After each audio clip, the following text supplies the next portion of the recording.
Ya. Ok, entonces, la clase anterior vimos que buscábamos una relación entre la variable y y la variable x. Y esto es lo que denominamos como un modelo bivariado, porque estamos buscando un modelo de regresión lineal que tenga esta forma, ¿cierto?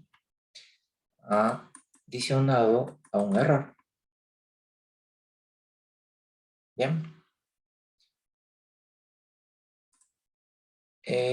Vimos que existían algunas propiedades estadísticas respecto a esperanza, respecto a varianza, respecto a correlaciones, a sumatorias, a multiplicatorias. ¿Y para qué me sirven estas cosas? Justamente para lo que vamos a ver esta o la próxima clase, que es la práctica, que vamos a ver cómo determinar o cómo obtener de mínimos cuadrados ordinarios los betas. Y cómo obtener de estos betas la varianza, cómo obtener la esperanza y qué significa y para qué sirve. Y además de otras propiedades que vamos a ver hoy, que te permiten entender qué relación debe tener mu i con x, qué relación debe tener y con mu i, y qué relación debe tener beta 2 con beta 1. Entonces, si bien este modelo es el más simple, fíjate que tienes distintas relaciones entre variables. Y por eso hay que entender cuáles son las propiedades de cada uno. Para eso obviamente se usa estas cosas. Bien. Entonces, lo que vamos a hacer es justamente estimar lo que se conoce como mínimos cuadrados ordinarios. Y entonces, ¿para qué queremos esto? Te dije que en esto básicamente nos vamos a centrar todo este semestre, mínimos cuadrados ordinarios. ¿Por qué nos centramos todo un semestre en esto? Porque tienen propiedades estadísticas atractivas. Dentro de las propiedades que vimos en la anterior clase, como propiedades de muestras pequeñas y propiedades de muestras grandes. ¿Ok? Entonces, partimos de la función de regresión poblacional, que de acuerdo era esto. Es poblacional porque no tiene el gorrito. Pero te dije también que muchas veces, o sí, en la mayoría de veces, nunca tenemos la poblacional y tenemos que usar una muestral. La muestral la definimos de esta manera, como estos betas estimados y este muy estimado, porque estamos usando datos muestrales, por eso tenemos que estimar. Luego, esto lo podemos definir como y gorro, y entonces me quedaría lo que está acá abajo, que el y observado es igual al y gorro, o proyectado, pronosticado, más el muy gorro, o el error pronosticado, proyectado. ¿Ok? Esto le puedes cambiar los factores de un lado al otro, y por lo tanto te queda muy es igual a y menos y estimado. ¿Sí? Nada del otro mundo. Y luego otra vez cambiamos este y estimado como esto de acá, como beta 1 más beta 2 de x.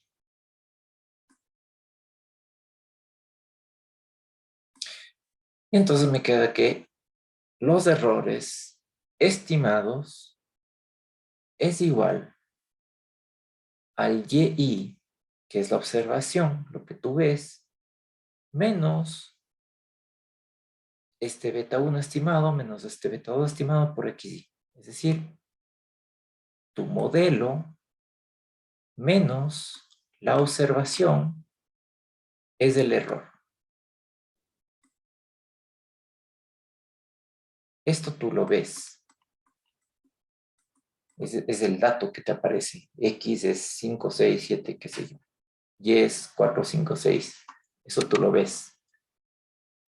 Esto tú lo estimas. Justamente usando mínimos cuadrados ordinarios. Vamos a estimar estos betas. Y este X también lo ves. Con estas cosas vamos a obtener el error. El error nos va a decir cuán alejados están nuestras estimaciones de lo observado.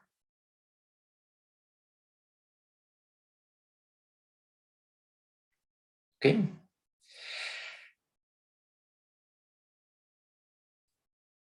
Entonces, si este es el error, yo lo que quiero es que el error sea lo más pequeño posible. Quiero minimizarlo, en otras palabras. ¿Cómo lo minimizo? Vamos a hacer esto. Vamos a aplicarle sumatoria y vamos a elevar al cuadrado. Entonces, esto voy a elevar al cuadrado, esto voy a aplicar sumatoria y voy a elevar al cuadrado. Entonces, a cada lado hago lo mismo. Por propiedades de la sumatoria,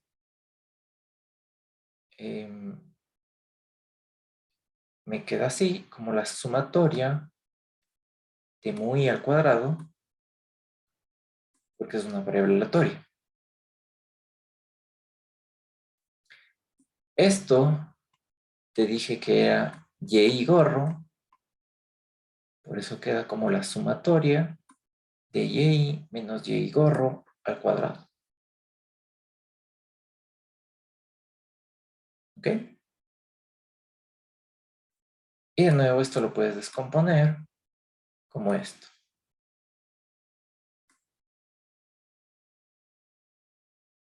Entonces la sumatoria de mu i estimado al cuadrado es esto.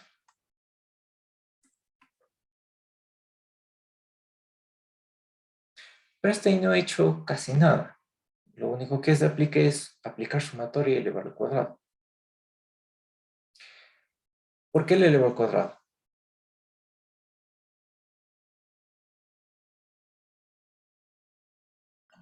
Para trabajar con valores positivos siempre.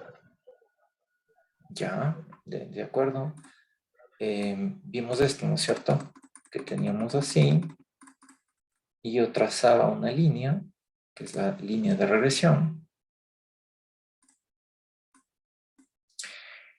Y te dije que el error básicamente es encontrar cuál es la distancia desde aquí hasta acá.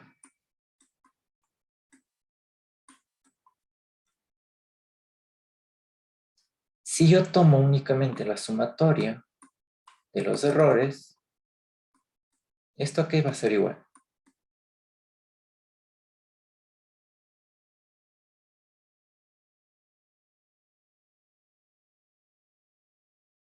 O cero.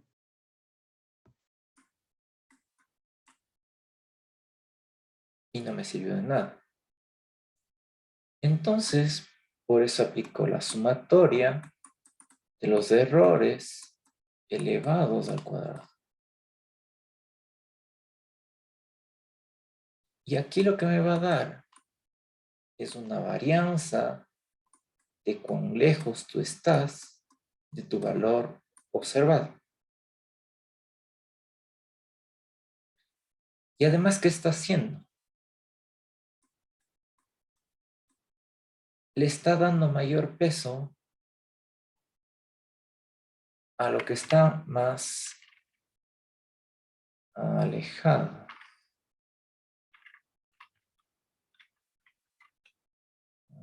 Espera un ratito.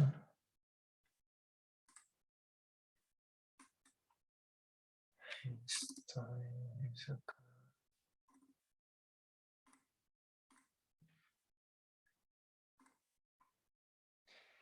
Bien.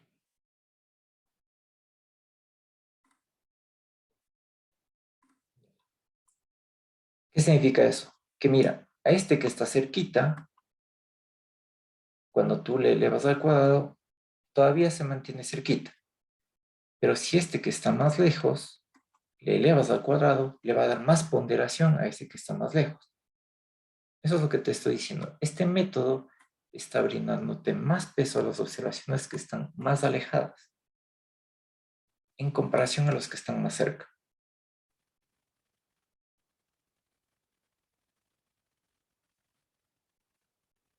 Entonces, aplicar esto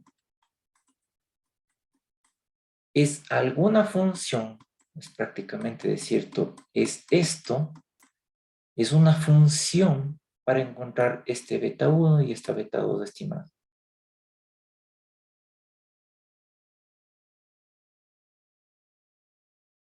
Ese es nuestro objetivo. Nuestro objetivo es reducir al máximo los errores.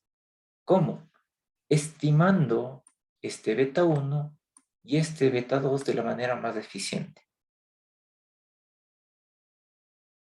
Es decir, haciendo que esta línea pase lo más cerca de los errores. Porque este es el beta 1 y este es el beta 2, la pendiente. Entonces, básicamente te estoy diciendo, estoy encontrando este beta 1 y este beta 2 que tenga la menor cantidad de error, que pase por la mitad de todos estos, siendo el menor error.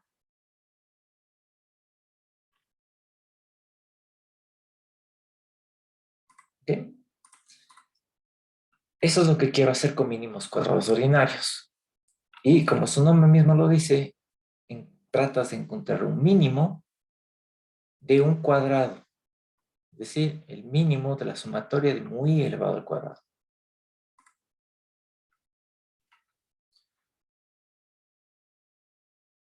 Bien. Entonces, hay propiedades numéricas de los mínimos cuadrados ordinarios. Vamos a ver que esto te sirve bastante justamente cuando quieras estimar mínimos cuadrados ordinarios. Todas estas propiedades. Entonces, esta forma de estimación es una estimación puntual. ¿Por qué es puntual? Porque queremos encontrar este beta 1 y este beta 2 estimado que sea un valor único.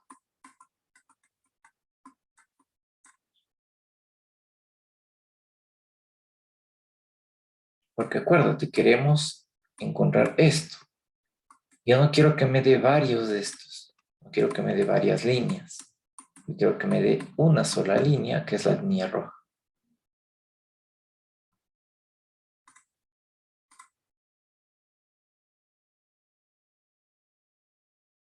Una vez que obtenga estos estimadores, estos betas, yo lo puedo obtener justamente de la regresión muestral y pasa a través de las medias muestrales de X y Y. ¿Te acuerdas del grafiquito que hicimos en la anterior clase? Donde tú tenías la curva o la función de regresión poblacional y tenías la función de regresión muestral.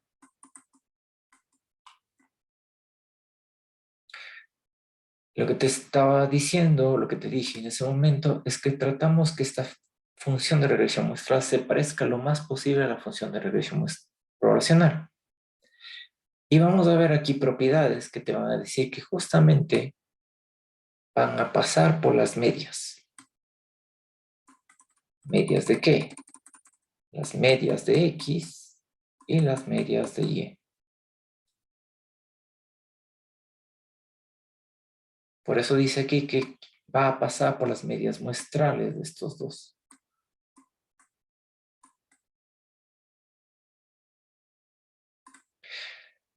Entonces empecemos con el valor medio de la Y.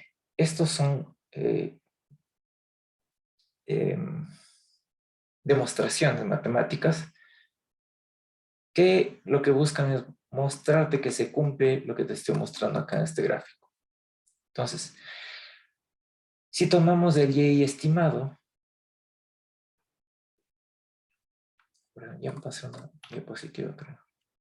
Sí. Ok. Esta no vimos. Te dije hace un momento que lo que tratamos es de reducir la sumatoria de los errores al cuadrado. Esto.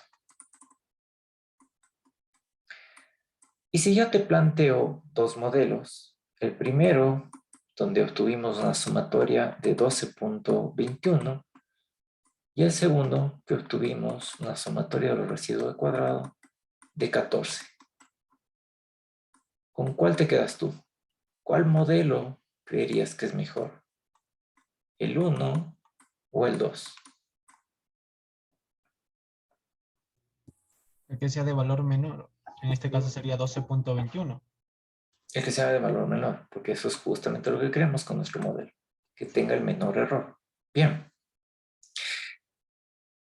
Y entonces, obviamente, se supone que para obtener este modelo, obtuvimos dos betas, digamos un beta 1 y un beta 2. Diferenciamos de como 1,1 y acá como 2,1.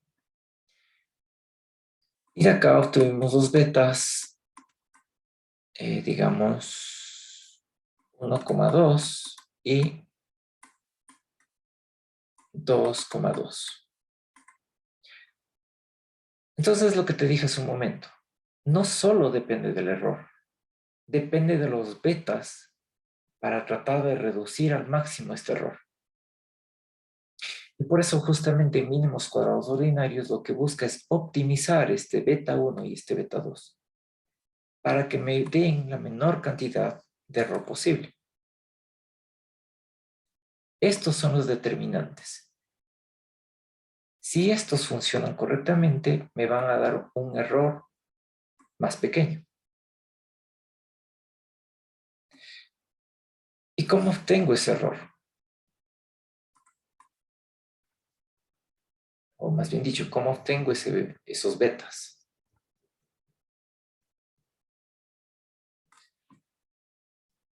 Hasta aquí habíamos encontrado esta ecuación, que la sumatoria de los residuos al cuadrado eran esto. Pero hasta ahí no hemos optimizado. Para optimizarlos tenemos que usar, obviamente, las derivadas. Y a eso vamos. Entonces, a esa ecuación que te mostré hace un momento, lo que vamos a hacer es tomar las derivadas. ¿Las derivadas respecto a qué? A lo que queremos optimizar. Beta 1 y beta 2. Si tú tomas la derivada de esto respecto a beta 1, esto está elevado al cuadrado, por lo tanto el 2 baja y te queda por la sumatoria de esto, donde de aquí la derivada de beta 1, básicamente lo que te va a quedar es esto. Menos 2 por la sumatoria de mu.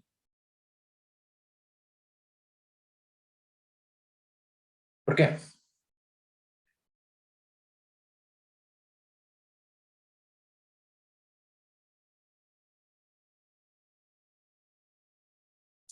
Porque esto es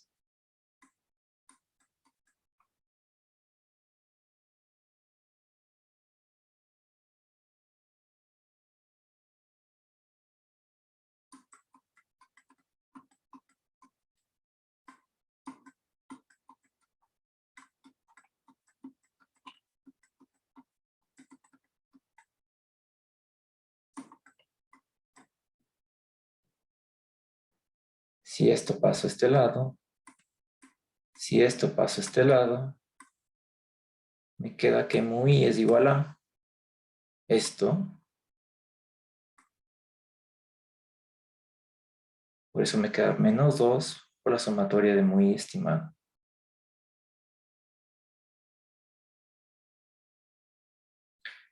Ahora para beta 1. De nuevo, la derivada respecto a beta 2. Esto sale. Y acá, respecto a beta 2, me queda el signo afuera, por eso me queda menos. Y me queda xy multiplicado acá afuera. Entonces, de nuevo, esto es muy y. Por eso que me queda menos 2 por la sumatoria de muy y por xy.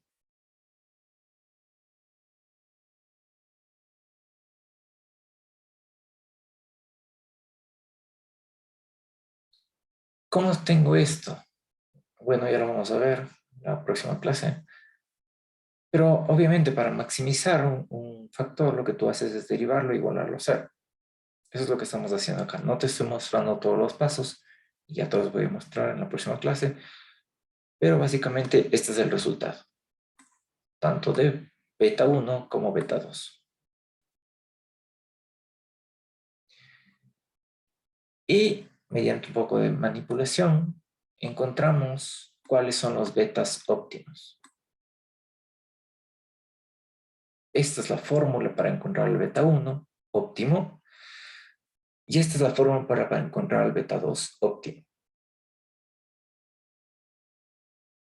Fíjate que el beta 1 depende de la y media menos del beta 2 por la x media o x barra. Fíjate que el denominador, estas son x minúscula y y minúscula, y esta también es x minúscula. ¿Qué significa esto? Cuando tú veas así en minúscula, significa que es una desviación respecto a los valores medios. Este es el xy que tú observas menos la media de ese x, es decir, la x barra.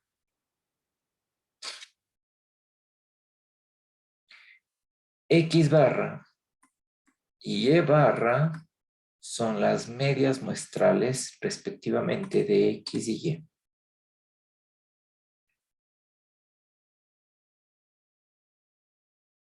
Este beta 1 óptimo y este beta 2 óptimo se conocen como los estimadores de mínimos cuadrados ordinarios.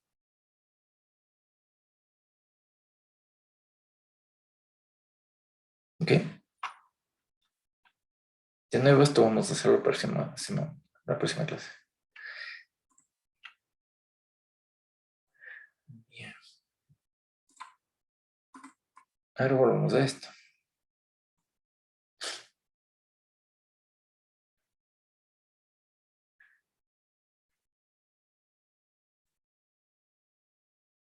¿Ok? Entonces, ¿cómo encontramos eso? Es justamente a través de estas propiedades estadísticas. Vamos a ver que justamente estas propiedades que estamos viendo aquí es la que usas para derivar todos esos betas y obtener, para hacer todos los mínimos cuadrados ordinarios y obtener los betas óptimos. Entonces, beta 1 ya encontramos en el slide anterior, encontramos que era y medio menos beta 2 por x medio o x barra. Esto estoy reemplazando únicamente. Esto queda igual. Ahora saco factor común de este beta 2 y me queda como xy menos x barra. A todo esto voy a dividir para n. Entonces acá tengo y estimado.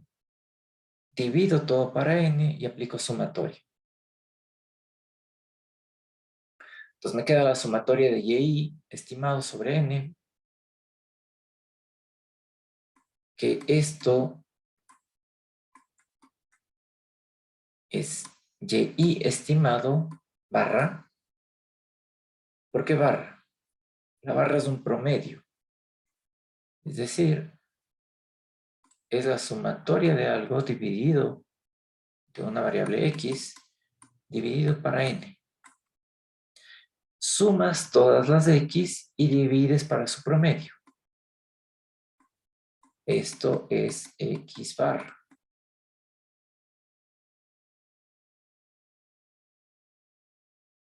Aquí estoy haciendo lo mismo.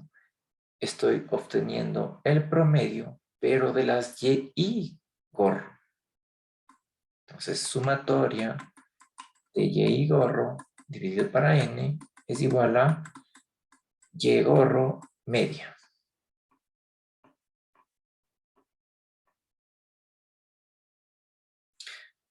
Acá la sumatoria de y gorro sobre n más el beta 2 por la sumatoria de xy menos x bar. Te dije hace un momento que esto significa que es esto en desviación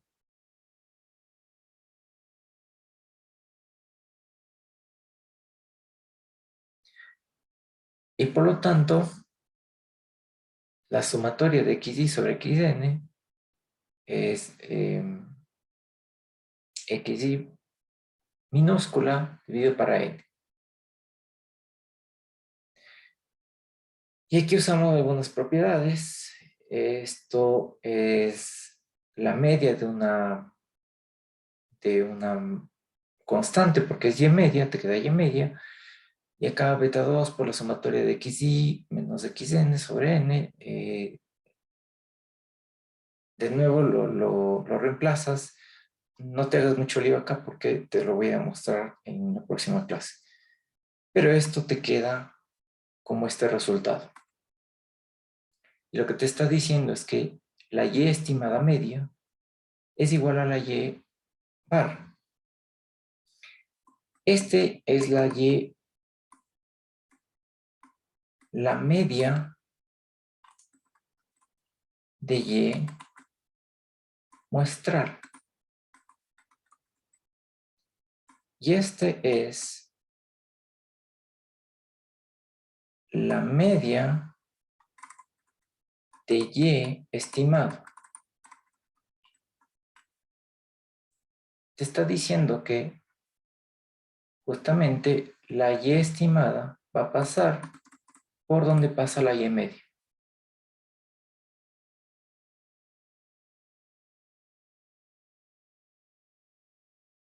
Es decir, que el valor medio de tu muestra es exactamente el mismo valor medio de tu poblacional.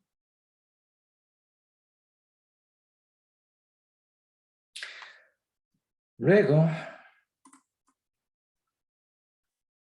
usamos y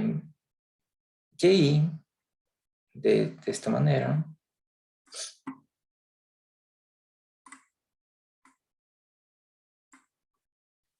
Sumatoria en ambos lados. La sumatoria de un beta, que es una constante, te queda como n. La sumatoria de beta, como es constante, pasa a la izquierda y la sumatoria entra con xy. Más la sumatoria de mu i. Hace un momento te dije que la sumatoria de mu i es igual a 0. Y por lo tanto te queda esto. Si a esto le divides para n, me queda acá esto como y barra. Esta n con esta n se va, me queda beta 1 más beta 2 por x barra. ¿Qué te está diciendo esto? Que la media de y es igual al beta 1 estimado más beta 2 estimado por la media de x. Si tú restas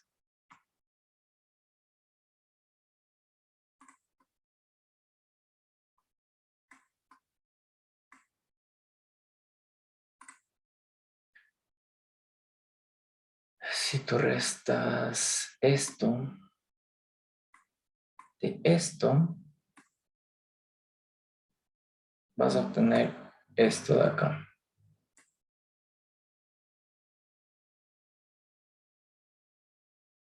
Fíjate que están en desviación, que son las y minúsculas.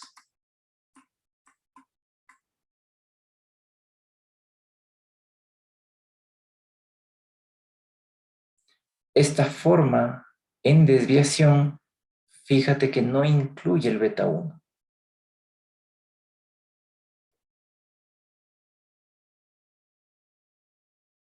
Cuando está en desviación, tú puedes poner de esta manera la ecuación que vimos acá.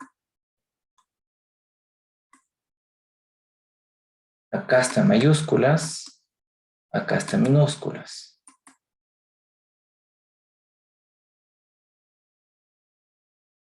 Beta 1 desaparece porque beta 1 es justamente los valores medios.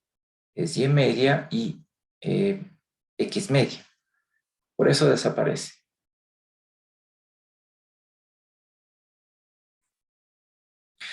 Ahora, quiero ver qué relación tienen y con mu. De nuevo, y lo reemplazas con lo que tienes acá.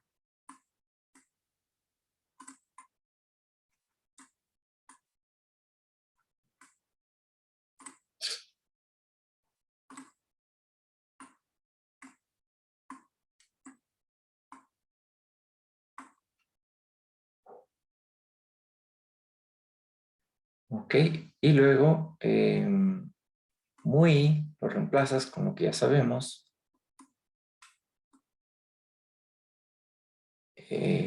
Este está en desviación, por eso me queda como y menos beta 2 de xy, que son los valores que encontré acá. Y esto me queda como beta 2 por la sumatoria de xy por y. Que esto de nuevo lo reemplazas por lo que vimos hace un momento.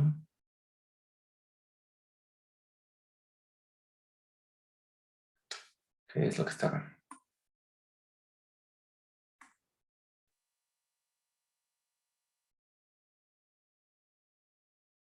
Y entonces esto te queda beta 2 al cuadrado por la sumatoria de xy al cuadrado, que es lo mismo que está acá. Y esto te da igual a 0. Entonces, ¿qué significa todo esto y para qué nos demoramos haciendo toda esta cosa? Solo para entender que y no tiene una relación con mu. Y te dije al principio de esta clase que lo que vamos a tratar de entender es cuál es la relación entre estas variables. Ahorita te estoy demostrando que la relación entre esta y esta es 0.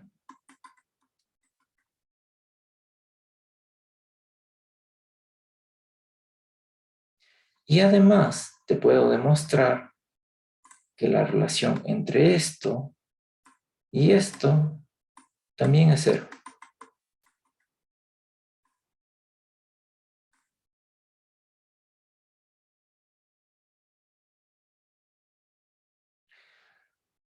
Pregunta, ¿por qué quiero que sean 0? ¿Por qué quiero que no exista una relación entre mu y y o entre mu y x?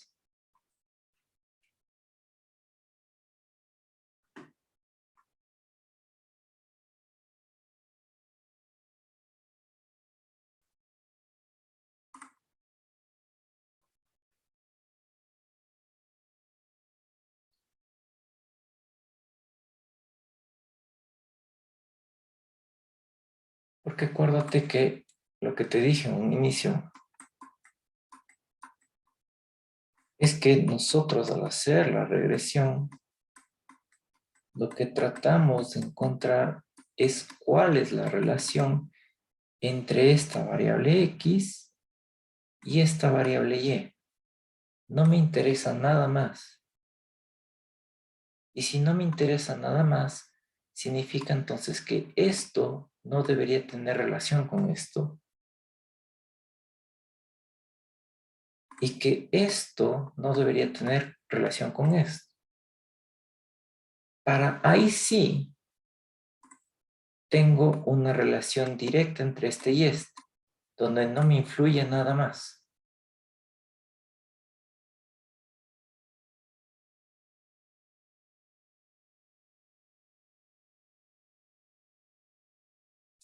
Y además te estoy demostrando que cuando tú estimas la Y, los valores medios de los estimados pasan por los valores medios de los poblacionales. Y eso también me está ayudando para tratar de encontrar mi función de regresión muestral que se parezca lo máximo a la función de regresión poblacional.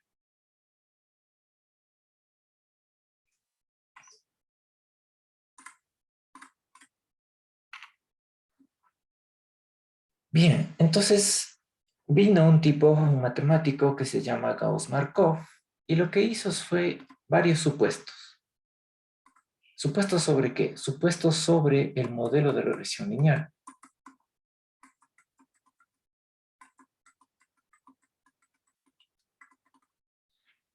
Y entonces él dijo, si se cumplen todos los supuestos que yo te estoy planteando, donde cada supuesto tiene atrás obviamente sus restricciones matemáticas, significa entonces que este modelo de mínimos cuadrados o modelo clásico de regresión lineal va a cumplir con todas las propiedades estadísticas que vimos en la clase anterior. Es decir, que va a cumplir con insesgadez, consistencia, eficiencia, ley de grandes números, etc. Solo tienen que cumplirse mis supuestos y ya con eso es suficiente. Sé que es el mejor estimador lineal insesgado. ¿Ok? Suena maravilla, veamos cuáles son supuestos. El primero es que el modelo de regresión es lineal en los parámetros, aunque pueda no ser en las variables, que es lo que vimos del otro día. A mí me interesa que esto sea lineal. No me interesa que esto sea lineal. Entonces, check. Cumplimos el primer supuesto. El segundo supuesto te dice que suponemos que las X son fijas, si son no aleatorias, y entonces lo que vamos a entender es que la covarianza entre X y mu es cero, que es lo que te dije hace un momento. Lo que me interesa es que la relación entre este y este sea cero. Uy, no se ve.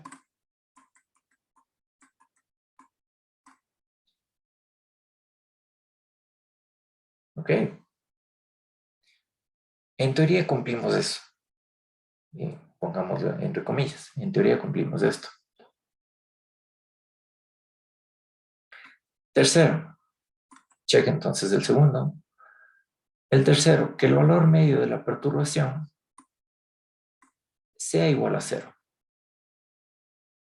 El valor medio del muy condicionado en XY es cero. Es decir, que las de X no tienen influencia en la muy.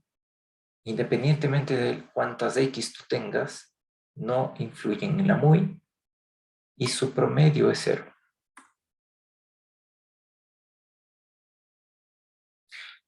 Que la esperanza de muy sea cero, check. Si es que esto sucede, si es que no hay una relación entre muy y X, se conoce como que no existe sesgo de especificación o error de especificación. ¿Cuándo hay un error de especificación? Cuando tú te olvidaste de poner alguna variable. Por ejemplo, en el caso que vimos de la propensión marginal a consumir, donde relacionábamos el consumo más el ingreso,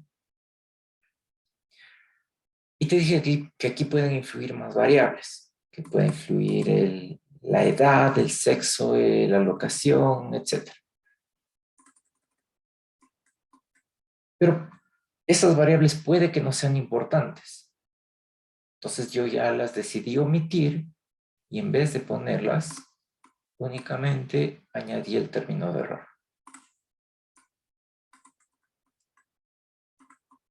Hasta ahí está bien. Pero si esas variables sí eran importantes y yo no las puse en el modelo, significa entonces que va a haber una relación entre X y entre mu. Es decir, me va a estar diciendo, ¿sabes qué? Había una variable importante aquí que te la olvidaste poner en el modelo. Por ejemplo, era edad. Y como no la pusiste, se fue al término de error. Entonces, ahí tienen una relación X con mu.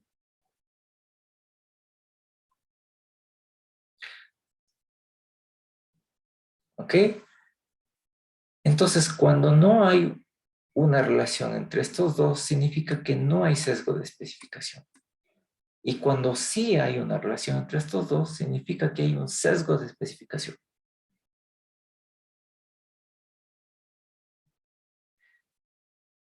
Y por lo tanto, si yo tomo la esperanza condicionada de lo que está acá arriba respecto a X,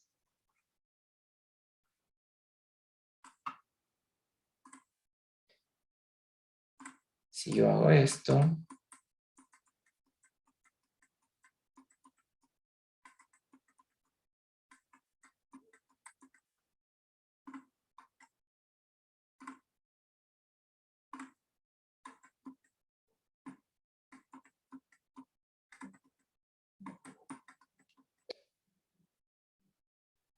y si esto es cero, por lo que dijimos acá, por este supuesto,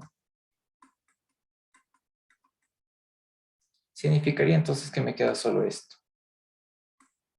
Es lo que te estoy mostrando acá. La esperanza condicionada de Y respecto a X solo depende del beta 1 más del beta 2 por XY.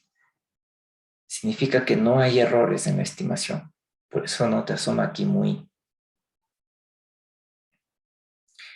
De nuevo, en teoría esto es un check, porque la covarianza entre X y U es cero.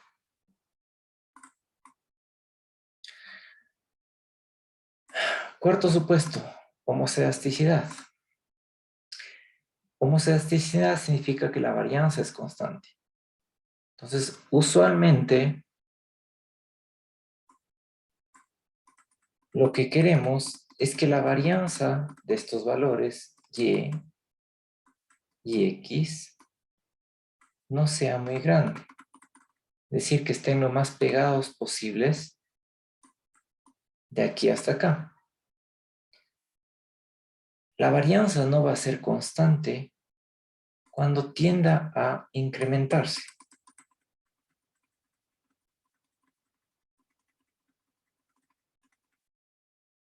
Si esto tiende a incrementarse, significa ahora que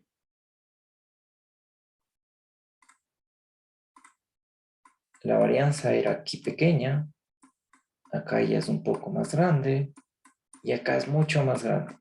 Entonces, si te das cuenta, la varianza se está incrementando.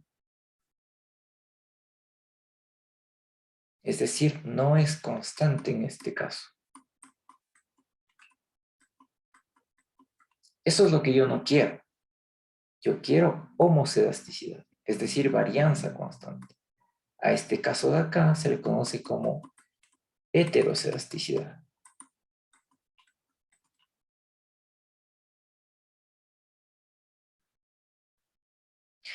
Entonces, lo que te digo acá es que sin importar el valor de X, sin importar de que vayas incrementando X, la varianza tiene que ser la misma. Tiene que ser constante. Y para eso tomo el término de varianza de mu i respecto a xy.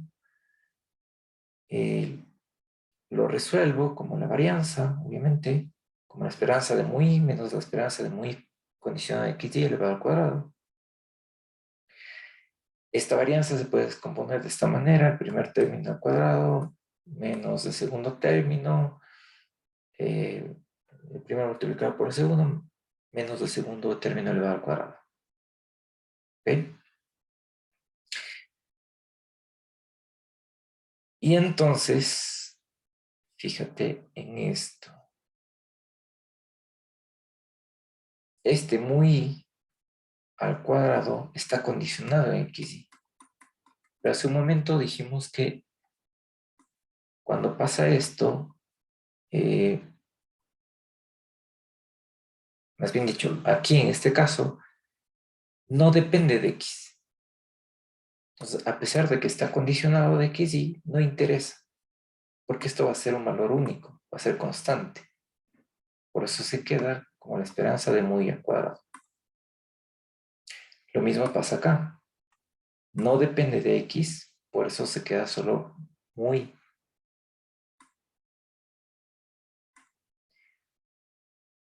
Y entonces te queda como 2 por la esperanza de muy por la esperanza de muy.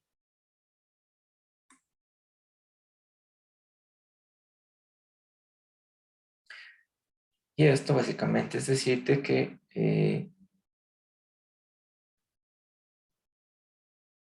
van a eliminarse y por lo tanto se te va a quedar como la esperanza de muy elevado al cuadrado. Y esto sabemos que es constante.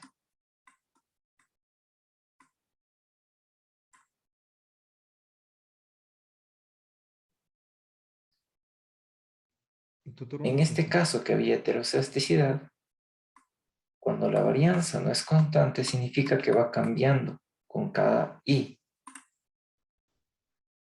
Cuando la varianza es constante, fíjate que no hay este subíndice i.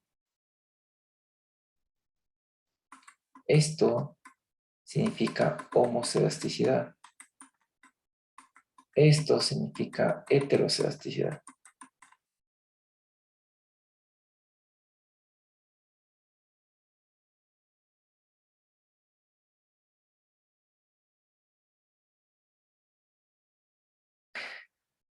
Si se cumple esto, si se cumple que las varianzas condicionales del error respecto a xy son constantes, también se cumple este supuesto, que la varianza entre y y xy también son constantes. Entonces, en este caso te grafiqué cuando se va incrementando la varianza.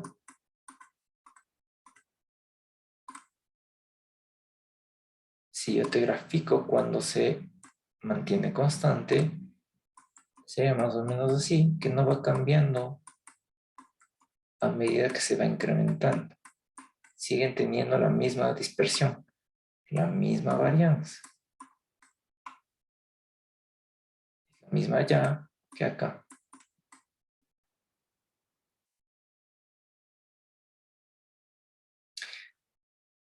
Por este supuesto, se cumple este supuesto. Entonces llevamos 4.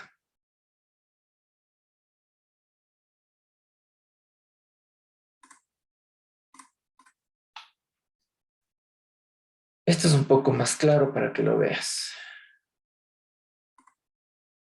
Lo que queremos, o más bien dicho, lo que obtenemos es esto. De aquí para acá, fíjate que este es el error.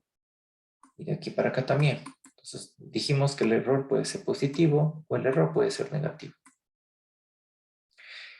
Y lo que buscamos es justamente esto. Si tú te das cuenta, la dispersión de aquí para acá es exactamente la misma medida que se va incrementando x.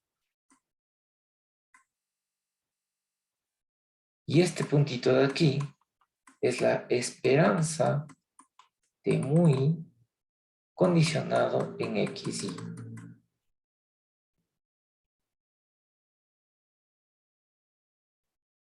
Y por eso te decía que era 0. Porque si tú te fijas, siempre está en el valor medio.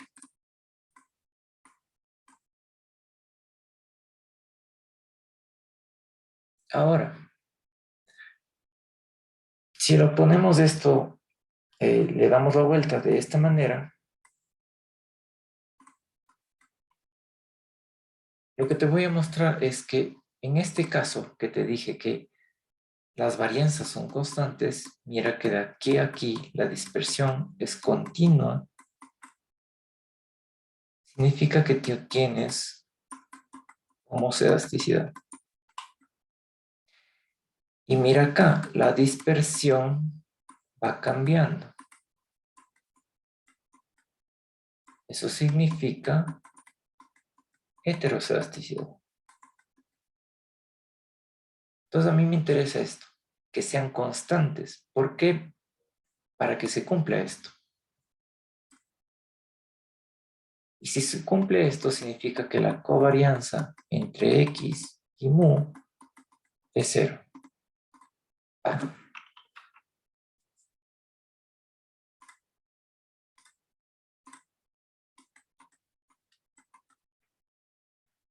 ¿Sí ves? Por eso es la importancia de esto.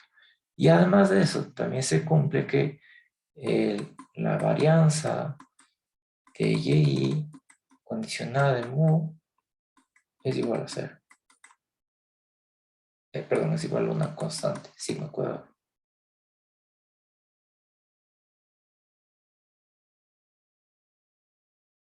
Es decir,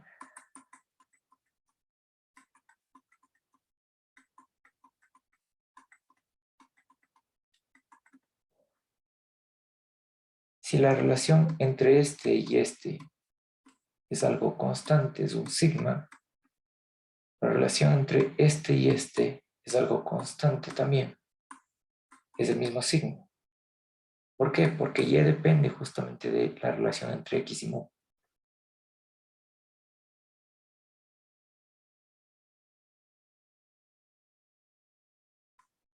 ¿Ok?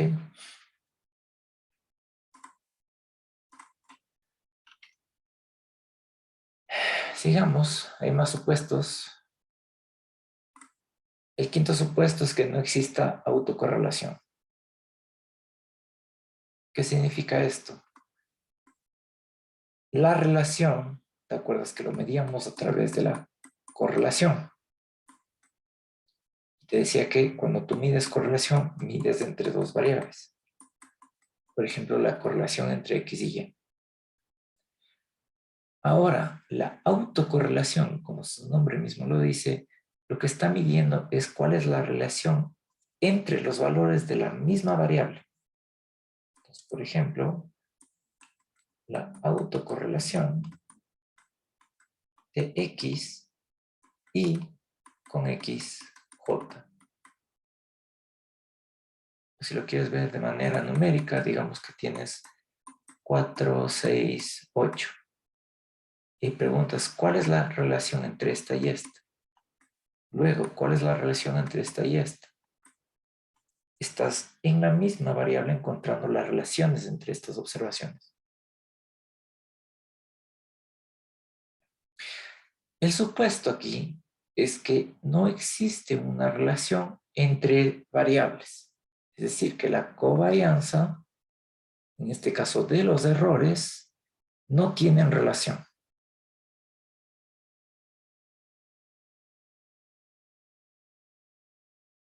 Entonces aquí estamos viendo los errores y estás diciendo que no tienen relación la una con la otra y además que no están condicionadas por ninguna de las X, ninguna de las X, perdón.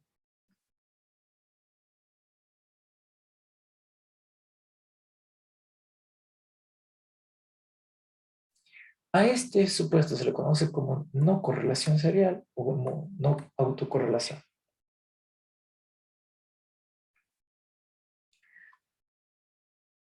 Bien, check también, porque si no tienen relación entre mu y x, eso es cero, y además estamos suponiendo que los errores no se autorrelacionan entre ellos, porque vienen de una distribución normal, pero eso es luego. 6. El número de observaciones n debe ser mayor al número de parámetros. ¿Qué significa esto? Imagínate que tienes una base de datos con 3 observaciones. Y tienes x1, x2, x3 x4 variables. Aquí tienes un valor para cada uno de estos. En este caso, el número de parámetros son 4 y el número de observaciones que tienes son 3.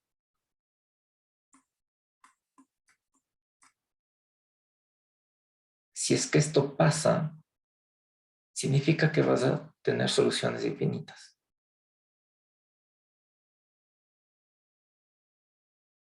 Entonces lo que te dice es que esto no puede darse. Tienen que haber más observaciones que parámetros. Solo así va a funcionar bien este mínimos cuadrados ordinarios.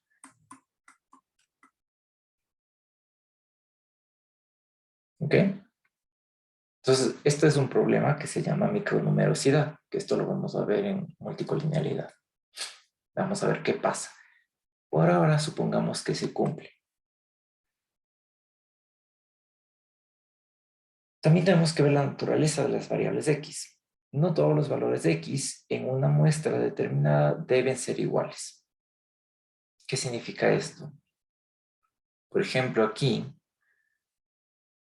si yo tengo esta base de datos de y y x, y yo tengo la primera observación 2, la segunda 2, la tercera 2, la cuarta 2, la quinta 2, la sexta 2, todos los valores son exactamente lo mismo. Y al momento que yo quiera calcular la regresión, esto me va a dar un error.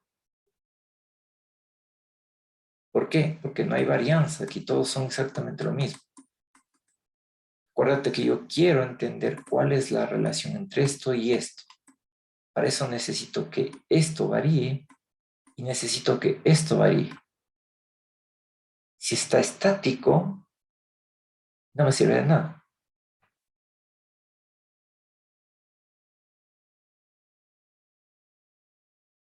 Además, si es que, por ejemplo,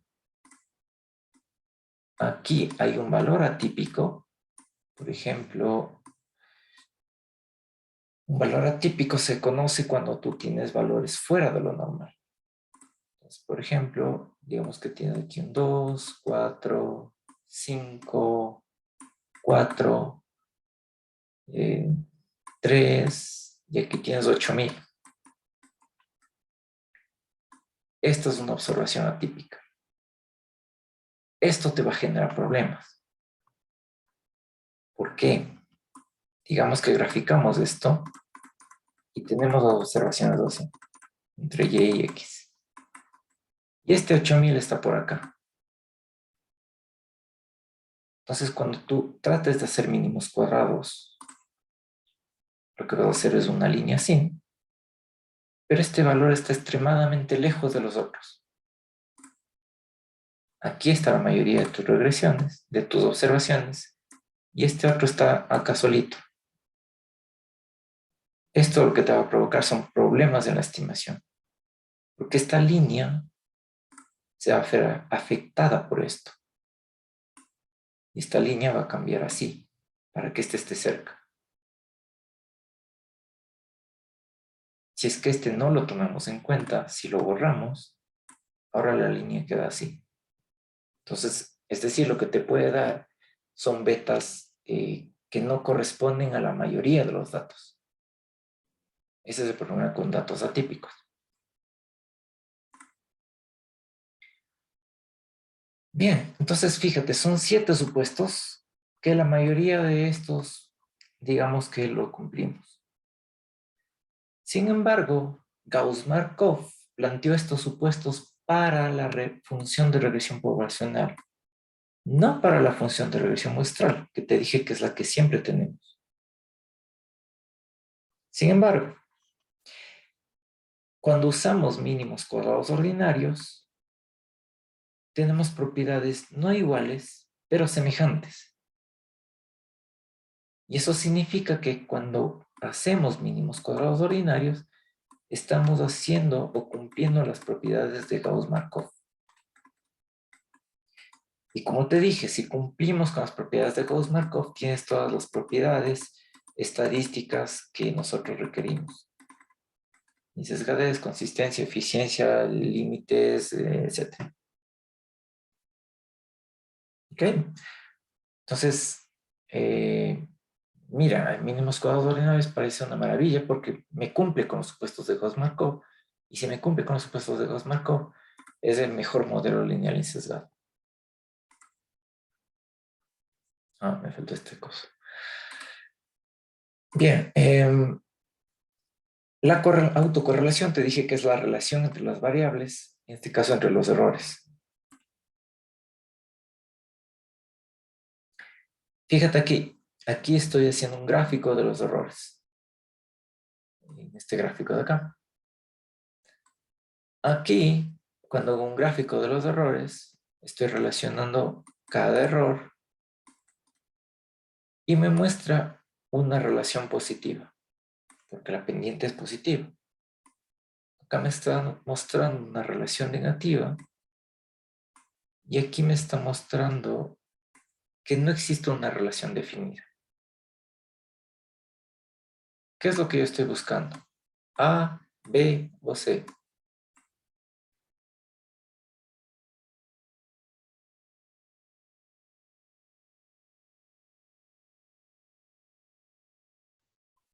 Ahí ve. ¿B? ¿Por qué?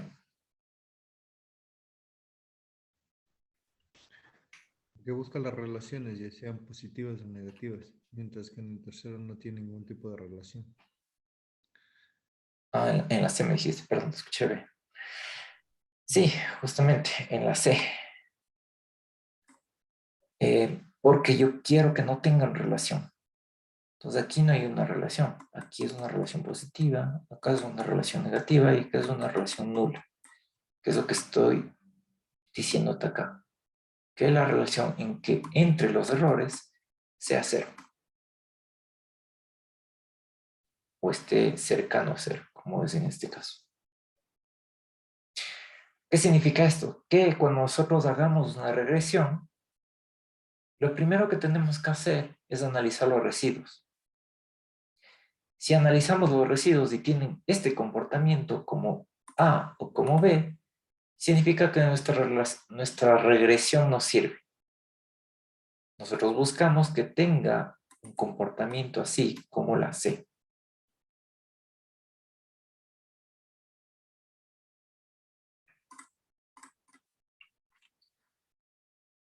Bien, entonces te dije arriba que lo que buscamos es estimar con la mayor cantidad de precisión los betas. Porque sabemos que a través de estos betas vamos a lograr la menor sumatoria de residuos al cuadrado, es decir, la menor cantidad de error posible del modelo. Entonces, ¿cuál es nuestro objetivo? Que esto sea lo más preciso posible al de la población.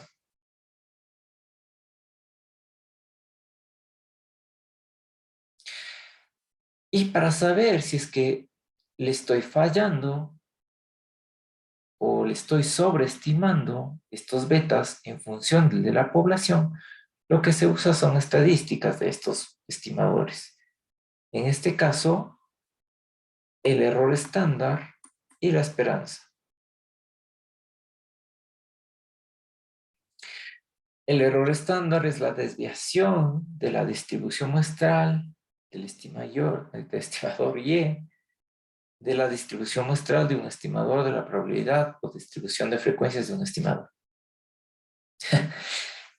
Todo en shampoos, lo que te dice básicamente es que es una distribución del conjunto de valores obtenidos de todas las muestras posibles. ¿Qué es lo que usas acá? Como tú quieres saber que este estimador es preciso, lo que tienes que hacer es estimarlo varias veces.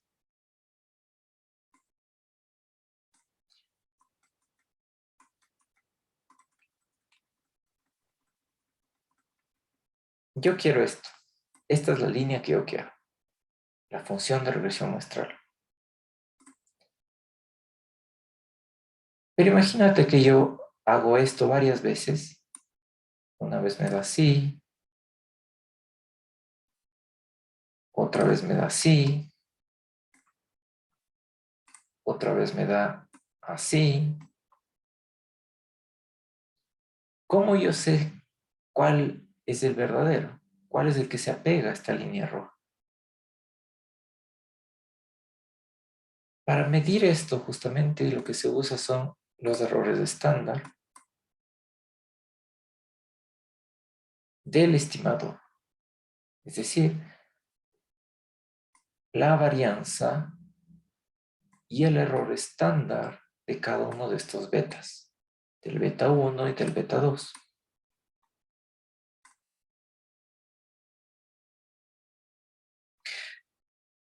Esto igual se puede estimar, se puede, ya en la otra clase te muestro cómo llegamos a este valor. Por ahora solo entiende que esta es la fórmula. De la varianza de beta 2 obtienes esto. Sigma cuadrado dividido para la sumatoria de xy sobre 2.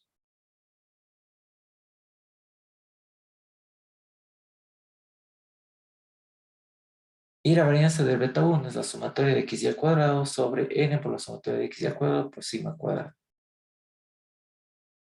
Bien, entonces, estos valores tú los conoces. Este xy tú lo puedes calcular, ¿cierto? Si tienes un x, yo qué sé, 2, 4, 6. Fíjate que esta está en minúscula, entonces tendrías que obtener la x media. Por lo tanto, tienes xy menos x media, sumatoria, y luego sumatoria de xy menos x media elevado al cuadrado. Estos valores son observables, tú los puedes calcular estas cosas. Puedes calcular esto, puedes calcular esto, puedes calcular esto, esto y esto. Lo que no sabes o no puedes calcular es esto, es el sigma cuadrado.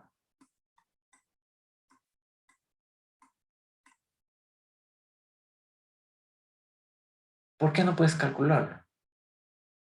Porque este sigma cuadrado es el poblacional. Y tú no tienes los valores poblacionales, solo tienes los valores muestrales. Entonces tenemos que hacer una aproximación de esto usando el sigma cuadrado estimado. Es una aproximación al poblacional. Y este sigma cuadrado es igual a la sumatoria de los residuos al cuadrado dividido para n-2. Que este valor tú sí lo tienes cuando haces la regresión. Y estos valores también tú los conoces.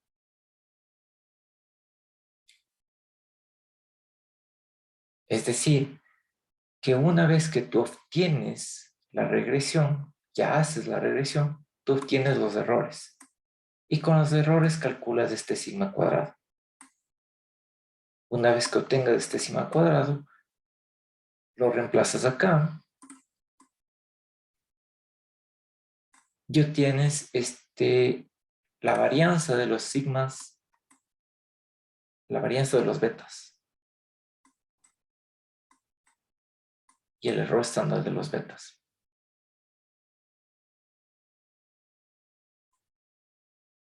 Entonces, genial. Una vez que tú haces el modelo, encuentras los errores, luego usas los errores para obtener este sigma cuadrado estimado, y luego con este sigma cuadrado estimado obtienes la varianza de los betas, es decir, la precisión.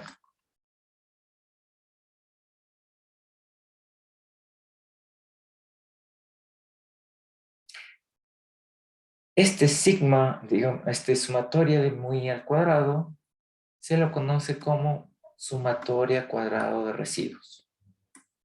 ¿Por qué es eso, no es cierto? Es la sumatoria al cuadrado de los residuos.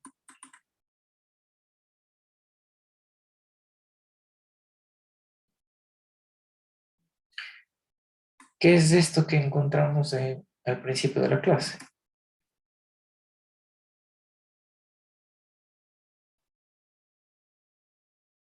O que lo puedes poner en minúsculas, es decir, en desviaciones de la media, de esta manera, donde acuérdate que aquí desaparecía el beta 1.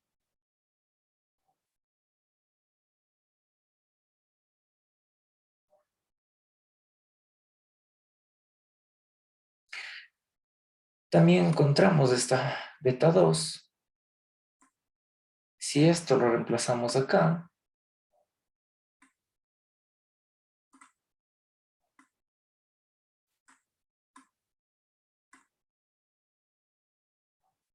nos queda esto de aquí.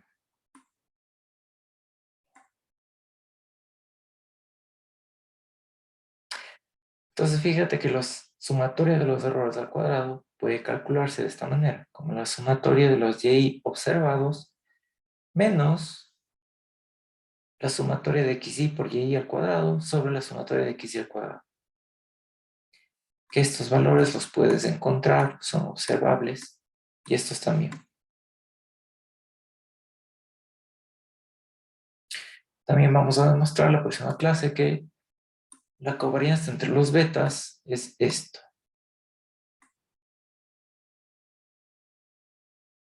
Es decir, que también hay una relación entre este beta y este beta. ¿Cómo? Mediante esto, mediante menos x barra por sigma al cuadrado dividido para x y al cuadrado.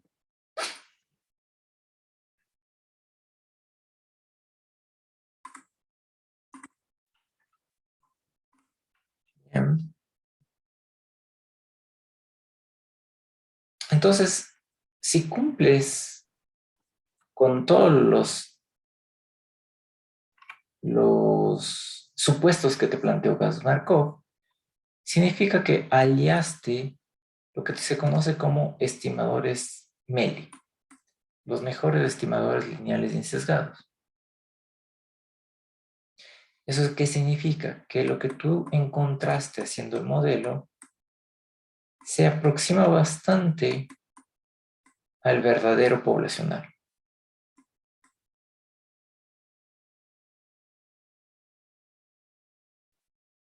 Tanto en insesgadez,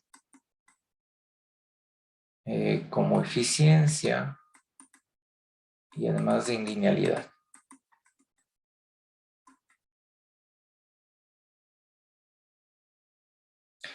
Es decir, que usar mínimos cuadrados ordinarios nos da estimadores MELI. Entonces, esto es un gran alivio para nosotros porque no tenemos que cumplir todos los supuestos de Gauss-Markov de 1, sino que únicamente tenemos que derivar mediante mínimos cuadrados ordinarios y sabemos que esos estimadores que obtuvimos, ese beta 1 estimado y ese beta 2 estimado, son MELI, los mejores estimadores. Además, al usar estos teoremas de Gauss-Markov, a ningún momento te dije que siguen un tipo de distribución. Si tú te das cuenta, únicamente vimos algunas propiedades, pero en ningún momento te dije X tiene que venir de una distribución normal o mu tiene que venir de una distribución normal. No se hizo ningún supuesto respecto a esto.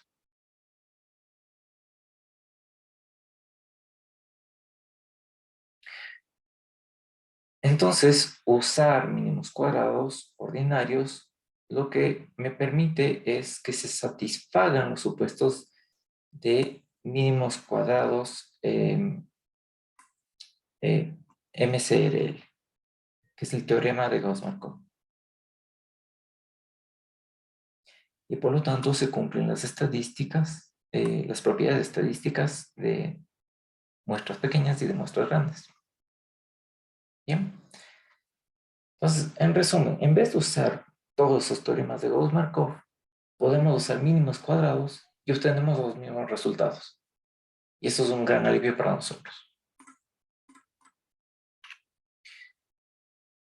Ahora, cuando tú haces un modelo, lo que usualmente tú tienes que saber es qué tan bueno fue el ajuste. Es decir, cuán bueno fue mi modelo para determinar si es que está lejos o está cerca de los datos. Entonces, si tú tienes un modelo así,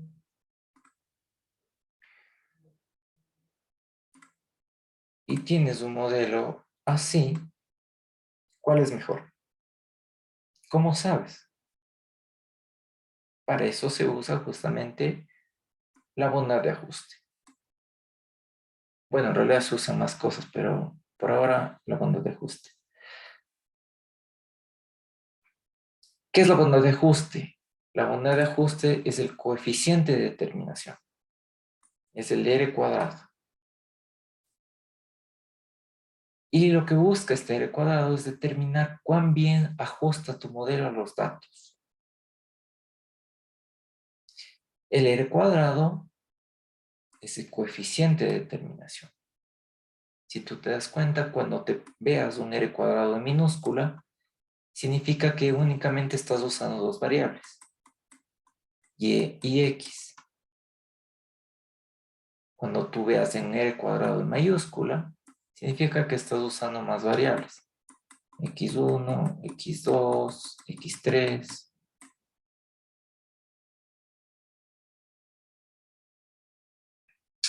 Pero tienen el mismo significado, ¿ok? La única diferencia es que uno está en minúscula y el otro en mayúscula. No hay nada más. Tienen el mismo significado y tienen la misma, el mismo rango, desde 0 hasta 1. Cuando R cuadrado sea 0, significa que no hay una relación entre la regresada y entre la regresora.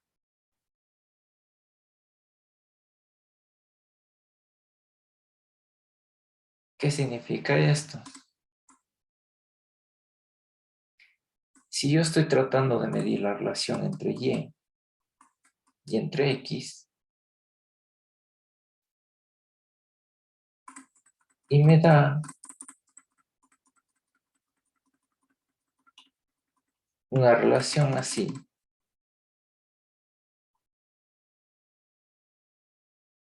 después de que yo calcule el modelo, me va a dar un R cuadrado de 0.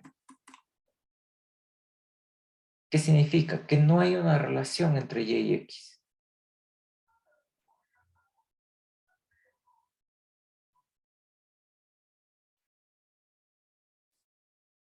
Ahora, lo contrario, si te dice que existe un R cuadrado positivo, significa que ya tiene un cierto grado de relación. Entonces, digamos que el R cuadrado es 0.15 de un modelo. De otro modelo 0.30. De otro modelo es 0.80. Y de otro modelo es 1. ¿Cuál representa que tiene mayor relación? El 1.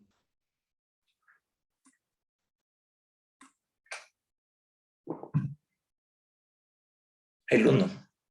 Justamente el R cuadrado es mayor a 0 y es menor a 1. 1 significaría entonces que tiene una relación muy estrecha entre y y x. 0 significaría que no tiene una relación estrecha entre y y x. Mientras mayor sea el R cuadrado, te muestra que existe más relación. Acá te está mostrando que tiene una relación, pero no tan fuerte. Y acá incluso bastante débil. Usualmente lo que va a pasar es que vamos a encontrar R cuadrados de más o menos este sector, de 0.6 a 0.8. Y vamos a ver que usar este coeficiente de determinación es bastante malo porque no nos dice exactamente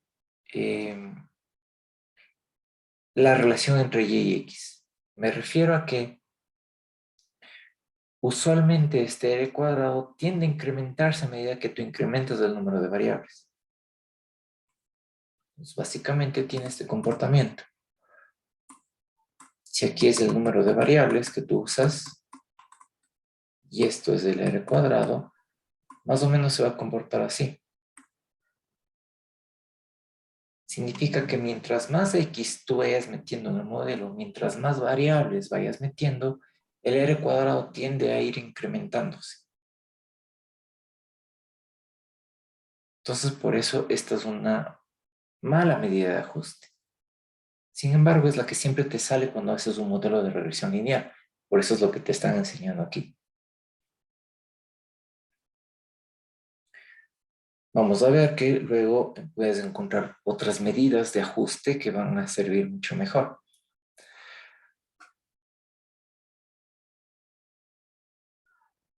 Por ahora, ¿cómo encontramos este R cuadrado? Este R cuadrado lo encontramos mediante una descomposición que se le conoce como la descomposición de ANOVA.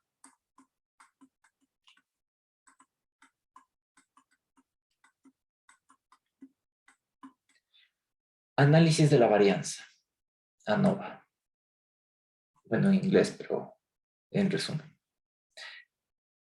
Y básicamente, acuérdate que tenemos esto. Este es nuestro modelo que vimos al inicio, ¿cierto? El modelo completo obviamente sería si es que existe alguna relación entre mu y y. Esto sabemos que es 0.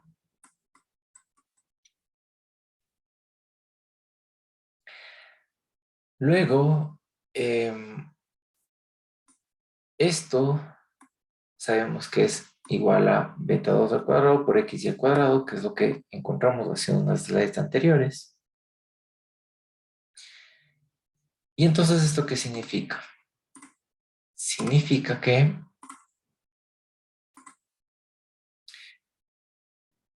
esto es la sumatoria de cuadrados totales. Esto es la sumatoria de cuadrados estimados. Y el último término vimos que se llama sumatoria de cuadrados residuales. Esta es una descomposición de ANOVA. ¿Por qué descomposición? Porque estás descomponiendo cómo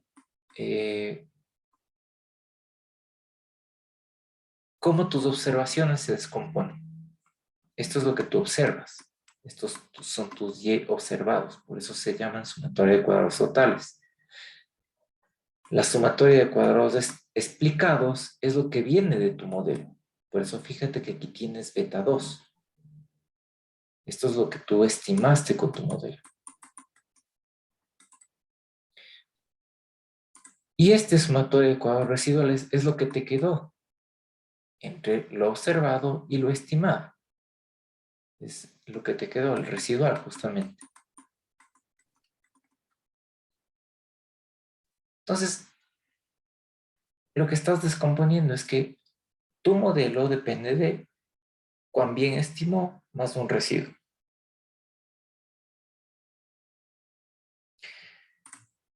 Si lo quieres descomponer un poquito más, este es el 1, que es la sumatoria de cuadrados totales. Este está en desviaciones, es minúscula, por eso se descompone así, como la sumatoria de y observado menos y media al cuadrado. El segundo, la sumatoria de cuadrados estimados. se lo puede descomponer como la sumatoria de y estimado al cuadrado. Esto de nuevo es minúscula, es desviaciones.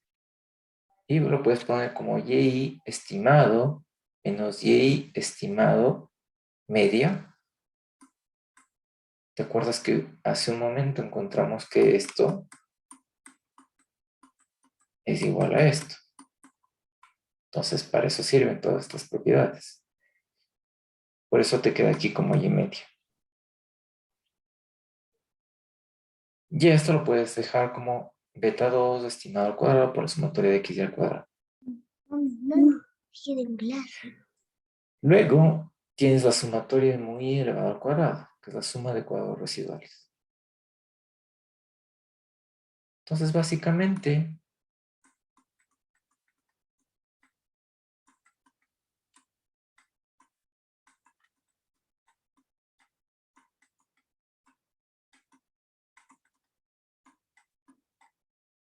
es esto. Sumatoria de cuadrados totales, sumatoria de cuadrados estimados, sumatoria de cuadrados residuales. Esta es una descomposición anormal.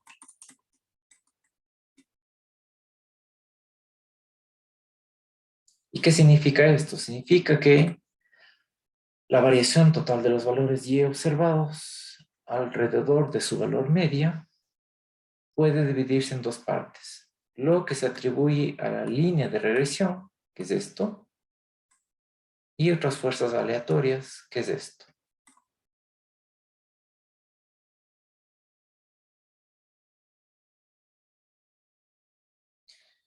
Bien, y mediante esta descomposición podemos encontrar el R cuadrado.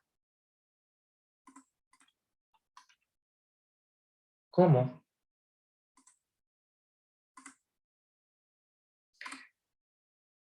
Ya lo que encontramos, la sumatoria de cuadrados totales es igual a la sumatoria de cuadrados estimados más la sumatoria de cuadrados residuales, le vamos a dividir para esto. Entonces, por eso me queda cada uno de estos dividido para la sumatoria de cuadrados totales. Luego, esto puedes ir descomponiéndolo.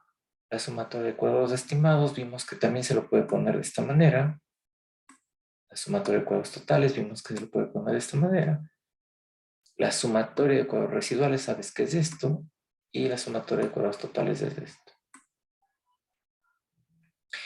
El R cuadrado, el coeficiente de determinación, va a ser esto, que es básicamente la sumatoria de cuadrados estimados sobre la suma, dividido por la sumatoria de cuadrados totales. Esto de acá o esto de acá. Entonces yo puedo reemplazar esto como R cuadrado. Paso este término para acá y me queda así.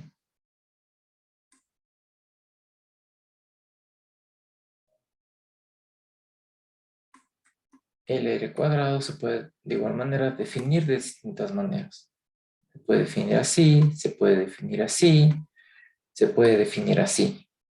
Son exactamente lo mismo.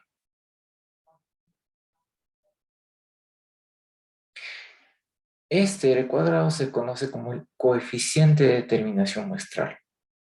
Y básicamente, como te expliqué hace un momento, mide la proporción o la variación de el y explicada por medio del modelo de la regresión.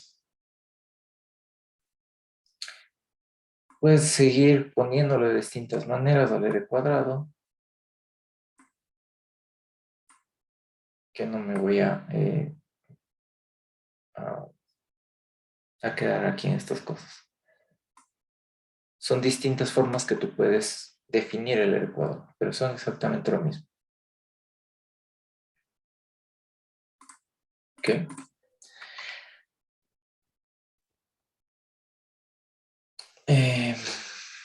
Bien, ahora el R cuadrado es el coeficiente de determinación. Y te dije que tiene un valor de 0 a 1. Pero el R cuadrado tú lo puedes tomar una raíz de esto y te quedaría como el coeficiente de correlación. Así se llama. Entonces, ojo, R cuadrado, coeficiente de determinación, R, coeficiente de correlación. ¿Ok? Entonces, básicamente lo que estamos tomando es la raíz. La raíz de esto es este valor de acá. No se suele usar este coeficiente de correlación. ¿Por qué no se suele usar? Porque usualmente no te dice mucho. Más bien dicho, no te dice nada. Entonces lo que tenemos que usar es el R cuadrado más que nada. El otro no sirve para mucho. Observa también que este R cuadrado puede calcularse como coeficiente de correlación entre y real y y elevado al cuadrado.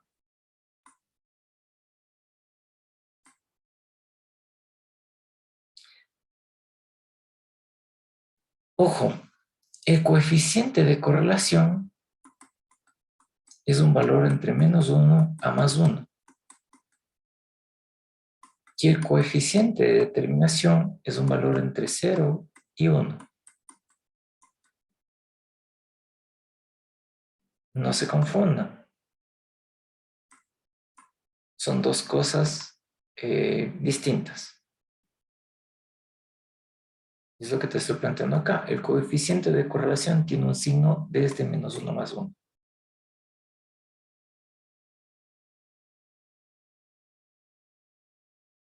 Este es independiente del origen y de la escala. No le afecta la escala. Y de nuevo, si es que R está entre -1 y +1,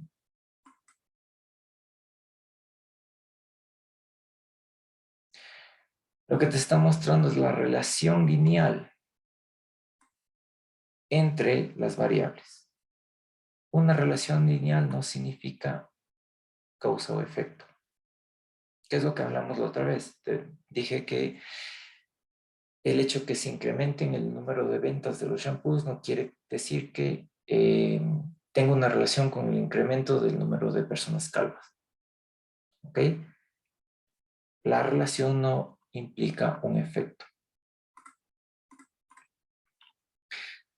El coeficiente de determinación o el R se puede verlo de esta manera visualmente. Si es que es 1, lo que te está mostrando es una relación positiva entre X y Y. Por eso tiene una pendiente positiva fuerte, porque este valor va de -1 a +1.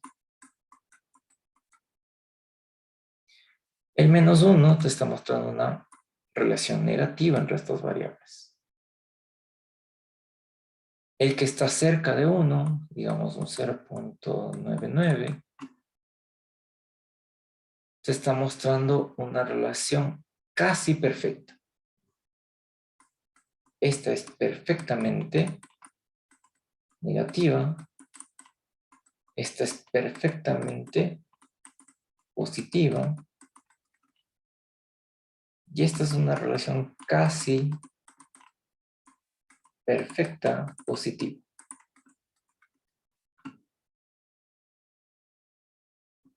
De igual manera, menos 0.99 muestra una relación casi perfecta negativa.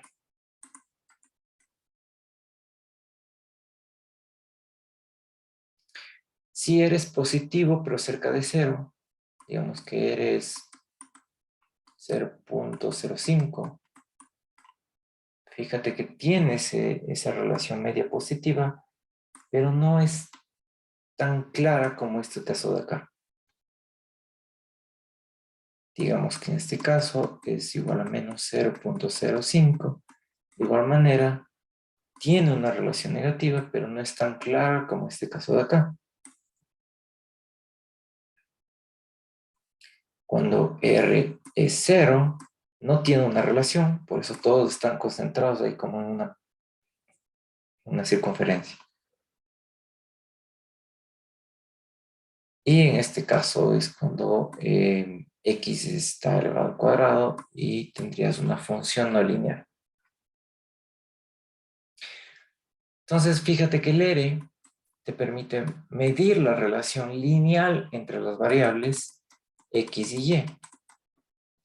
Y que el R cuadrado te daba una relación un poco más interesante respecto al modelo. Es decir, en función de la sumatoria de cuadrados estimados dividido por la sumatoria de cuadrados totales.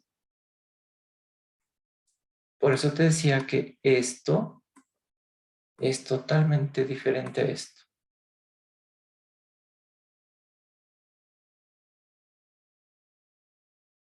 ¿Ok? Entonces, cuidado.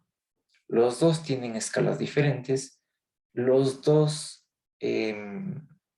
significan algo distinto. Y los dos se ven afectados por diferentes cosas. El uno, te dije, por el incremento de variables. El otro se ve afectado por las escalas. ¿Ok? Bien. Ok. ¿Alguna pregunta?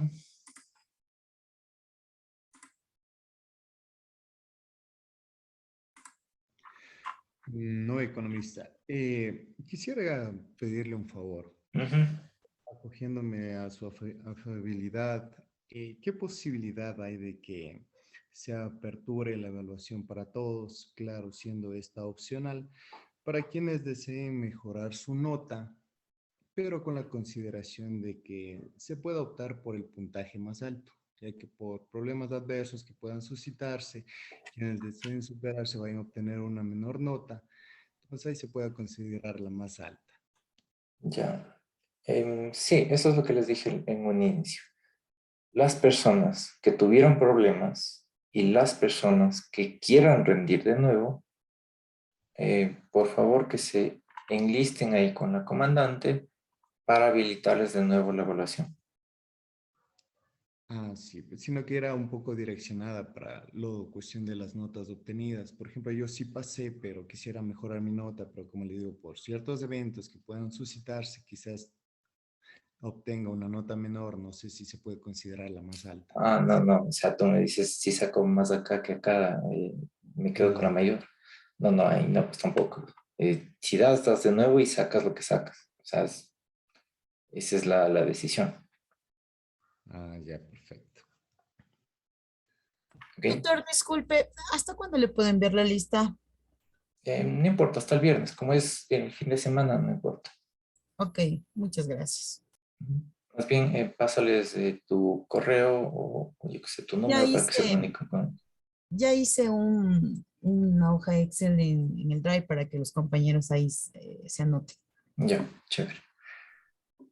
Bien, entonces la próxima clase lo que vemos es cómo aplicar estas cosas. Porque ahorita lo que te mostré es básicamente los resultados. Pero tienes que aprender a estimar. Eso es lo básico que aprendes en econometría. Es a usar el modelo de mismos cuadrados y para eso tienes que aprender a derivar, tienes que usar esperanza, varianzas, etcétera. Cosas que las vamos a ver en la próxima clase. Bien. ¿Alguna pregunta adicional?